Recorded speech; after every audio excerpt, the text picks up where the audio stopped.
Bonjour à tous. Je fais cette petite vidéo pour vous présenter les conditions que la France a posées, que la France et l'ONU ont posées à la bande à Biya pour accorder un deuxième mandat au couple Ngongo-Biya. Autant dire que c'est une mission impossible. En effet, la France et l'ONU demandent à la bande à Biya de se débarrasser de toute preuve de victoire de Issa Bakari Chiroma ou bien de rendre l'exécution de sa victoire inopérationnelle. Voilà la condition qu'a posée la France et l'ONU pour pouvoir reconnaître la victoire de Paul Biya. Vous allez ainsi comprendre pourquoi le fichier électoral n'avait pas été présenté, pourquoi Bojiko et Tchunko ont été arrêtés, pourquoi on leur demande, on les a convoqués, pourquoi on menace d'assassiner Chiroma, pourquoi toute personne qui détient le CV est la cible du régime. Vous allez comprendre pourquoi ils sont dans cette cavalcade meurtrière qui va dans tous les sens. Donc, commençons donc par quelques rappels. Vous le savez tous, depuis 1917, c'est-à-dire le départ des Allemands, c'est l'ONU et la France qui sont responsables de la situation, désastreuse dans laquelle se trouve le Cameroun. Et ils ont toujours été au sommet de ce que M. Bandakani appelle les endocolons. Et depuis 1945, c'est-à-dire à partir du moment où on a commencé à demander notre indépendance, vous le savez très bien que c'est la France qui mène tout à la baguette. Et depuis 2018, la France et l'ONU sont les seuls, enfin la France est le seul pays et l'ONU est la seule organisation à avoir reconnu ou invité Paul Biya dans quelque cérémonie que ce soit. Je ne parle pas de la Russie parce que là, c'est un sommet Russie-Afrique. Ce n'est pas la même chose que d'inviter un chef d'État.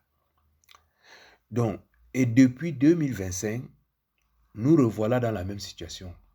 Tout le monde a tourné le dos à ce régime barbare et criminel et il n'y a que l'ONU avec tous ses affiliés, FMI et tout ce que vous voulez, Banque mondiale, qui sont là pour se sucrer sur notre dos.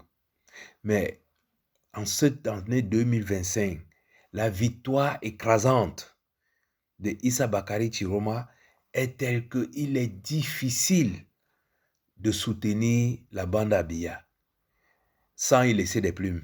C'est pourquoi la France et l'ONU posent leurs conditions. Et leurs conditions, c'est il faut supprimer toutes les preuves de la victoire de Issa Chiroma ou bien l'éliminer ou en tout cas rendre inopérationnelle sa prise de fonction. Et c'est à ça que s'attelle la bande à Biya depuis quelques jours et maintenant des semaines.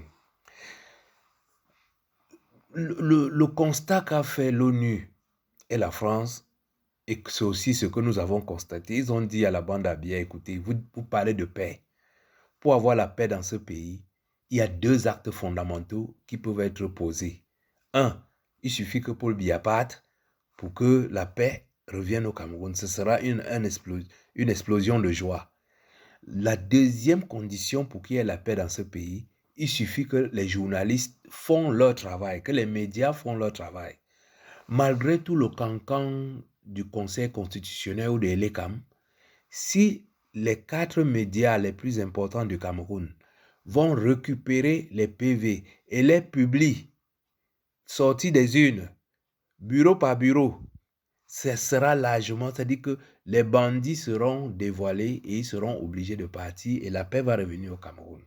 Voilà pour la paix. Maintenant, pour le hold-up, pour accepter le hold-up, la France a dit, si vous assassinez Issa Bakari Chiroma, l'affaire est réglée. Si vous l'empêchez de prêter serment ou de former un gouvernement, l'affaire est également réglée puisque vous allez régner malgré tout. Et surtout, à tout moment, on va vous réclamer les preuves de votre victoire. Or, les PV que les gens détiennent à gauche et à droite ne vous donnent pas vainqueur. Donc, si vous pouvez éliminer tous ces CV, alors il n'y a que vos CV qui font souvent foi, qui vont effectivement faire foi. Parce qu'en face, il n'y aura rien. C'est ça qui explique toutes ces arrestations, toutes les représentations, même les membres du RDP, du MSC qui étaient dans les salles sont arrêtés parce qu'ils veulent s'assurer qu'il n'y a pas de PV qui circule là-dehors. Et c'est à cet effet-là que les journalistes sont appelés en renfort. Donc, comme je vous disais, comment arriver à réaliser cette mission impossible? C'est pour ça que les médias sont passés à table. Et si Bojiko et Tchouk sont convoqués, c'est peut-être qu'ils ne respectent pas toutes les conditions, toutes les consignes qu'on leur a données. Parce qu'on a dit à ces gens-là que personne ne parle de la victoire de M. Chiroma. Vous ne devez pas recevoir des gens qui parlent de la victoire de M. Chiroma. Et surtout, apportez-nous les informations. Dès que vous détectez quelqu'un qui parle un peu dans le sens de Paul Biya perdu Chiroma, signalez-nous pour qu'on mette la main sur lui. Si vous avez des gens, ce jour-là, vous aviez des gens dans les bureaux. Si vous connaissez les gens qui détiennent les PV, faites-nous le savoir. Ça, c'est ce que font. Nos journalistes sont devenus des indiques pour le régime. Donc, tous les responsables sont arrêtés. Tous, sans distinction, sont arrêtés parce qu'on ne veut pas voir quelqu'un qui détient les PV. Oh, vous savez pourquoi tout ça est fait?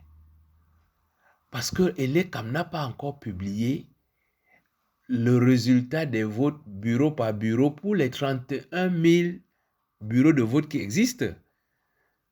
Ils ne peuvent pas les présenter parce que s'ils les présentent tout de suite, on va les confronter à la réalité. C'est pour ça qu'il faut supprimer cette réalité. C'est pour ça que je vous disais, comment supprimer la réalité? C'est quasiment une mission impossible. Et d'un autre côté, il se dit, ok, si on ne peut pas supprimer les preuves de la victoire, ben il faut supprimer le vainqueur.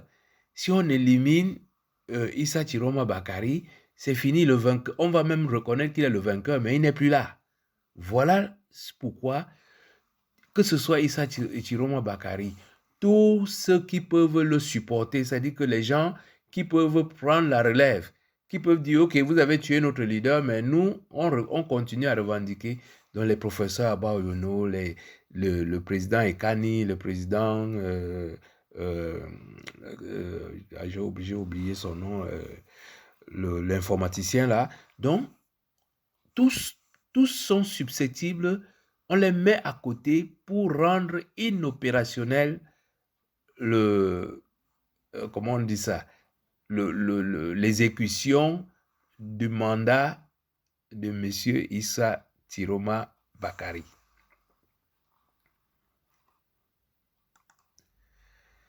Mais alors, dans cette opération d'achat de PV, mais vous n'allez pas le savoir, il y a deux personnes qui ont fait de très belles affaires. C'est Joshua aussi et Cabra Libi. Vous avez vu ces deux personnes pendant la campagne, ils n'ont pas battu campagne. Mais ils se sont efforcés, les deux là ont compris, ils ont le sens du business, c'est-à-dire qu'ils ont le sens de se faire l'argent en politique.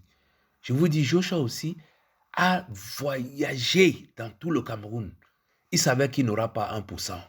Mais ce qui était important pour lui, c'est d'avoir quelqu'un qui va récupérer les PV. Puisqu'il savait que ce régime ne peut même pas avoir 5%, ne peut pas gagner. Ils vont voler les élections. Mais face aux preuves, ils seront obligés d'acheter les PV. Donc vous voyez que les gens comme Cabral Libi, Joshua aussi, on leur demandait de donner leur PV à M. Chiroma. Ils ont dit qu'ils ne donnaient pas. Pour eux, le PV était devenu de l'or. Et du jour au lendemain, ils sont devenus des milliardaires. Celui qui a révélé tout ça, en fait, c'est, comment on l'appelle, comment j'oublie le nom du président du PUS, là. Bon, j'ai oublié son nom. Enfin, voilà, sa photo est à l'image. Donc, le président Espoir Matomba. Alors, Matomba nous dit, écoutez, moi, les autres ont reçu des milliards, il prend la parole. Moi, je n'ai rien reçu. Et pourquoi il dit qu'il n'a rien reçu? Parce qu'il pense qu'on a aussi donné sa part de milliards, mais les gens n'ont pas voulu lui donner. C'est pour ça qu'il dit qu'il va faire des choix en fonction de ceci. Donc, c'est une menace. Il veut qu'on lui donne sa part de milliards. Si on ne donne pas la part de milliards de Matomba, il va rallier Chiroma. Ça, vous pouvez compter sur moi. Mais lui n'est pas encore très sûr qu'on n'a pas donné sa part de milliards. Il se dit, ma part de milliards a été aussi donnée, mais on ne me l'a pas remis.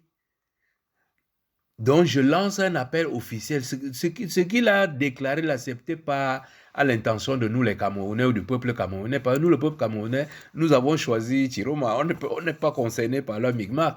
Il s'adresse à ceux qui avaient mis les milliards à leur disposition. Donc, aussi qui disait qui sera le prochain président et tout. Vous avez très bien vu que ce n'est pas de ça qu'il s'agissait. Il voulait dire, il veut avoir 1 milliard de plus ou bien il serait un nouveau milliardaire. C'est ça qu'il voulait dire. Bon, bref, mes chers amis, vous vous rappelez très bien que le président Maurice Kamto s'était battu pour qu'on publie la liste électorale nationale, conformément aux dispositions de l'article 80 de la loi portant code électoral. ELECAM ne l'avait jamais fait. Et ELEC, c'était exprès parce qu'ils savent que ça fait partie des éléments pour supprimer les preuves. Là encore, cette fois-ci, comme je vous disais, à titre de conclusion par rapport à tout ce que je vous ai dit, vous comprenez maintenant pourquoi ELECAM ne publie pas sur son site les résultats de chacun des 31 000 bureaux de vote conformément à l'article 113. Parce que s'il le publie, chaque citoyen dans chaque bureau de vote va voir que le banditisme le vol, c'était pas le vol d'un œuf, c'était le vol d'une vache. Parce qu'un vol, c'est un vol. Mais celui qui vole un œuf et celui qui vole une vache, il y a une très grosse différence. Ces gens-là ont volé la vache. C'est vraiment quelque chose de terrible. C'est pour ça que la France et l'ONU leur demande, mais publier les résultats, parce que jusqu'à là, les gens croient que les résultats ont été publiés. Pas du tout.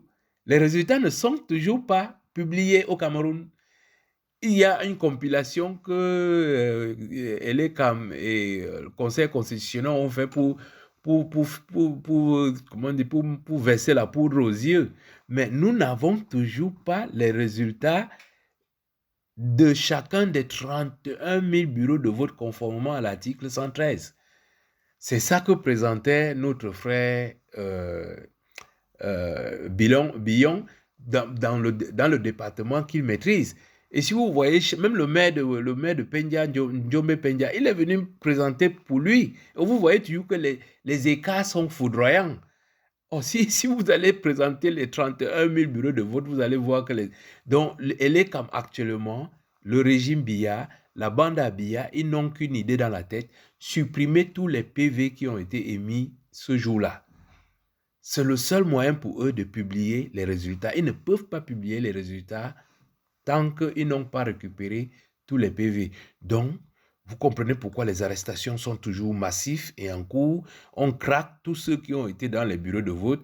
Mais c'est pour ça qu'il dit que c'est une mission impossible. Il est difficile de savoir tous ceux qui étaient dans les bureaux de vote et qui ont eu soit une copie du PV, soit le PV, soit le résultat qui était sur le tableau. Pour finir, en conclusion, disons que la victoire du président Issa Chiroma Bakari a été écrasante. Il faut vraiment que la bande à Biya comprenne que le combat est perdu. Ngongo et Chantal Biya, ils sont encore jeunes. Prenez tout l'argent que vous avez volé, allez vous installer quelque part et vivez votre vie. Laissez que nous reconstruisions notre pays. Nous avons assez souffert comme ça. Cette mission est impossible. Vous pouvez arrêter tout ce que vous voulez, vous pouvez tuer autant que vous pouvez. Ça ne peut pas changer ces résultats qui étaient éclatants. Le président Issa Chiroma Bakari a gagné ces élections haut la main. C'est le nouveau président du Cameroun. Voilà ce que je souhaitais dire par rapport à ce sujet. Maintenant, vous comprenez pourquoi M. Tchunke, M. Bojiko étaient convoqués dernièrement par le préfet d'Ivory. Merci de m'avoir écouté et à bientôt.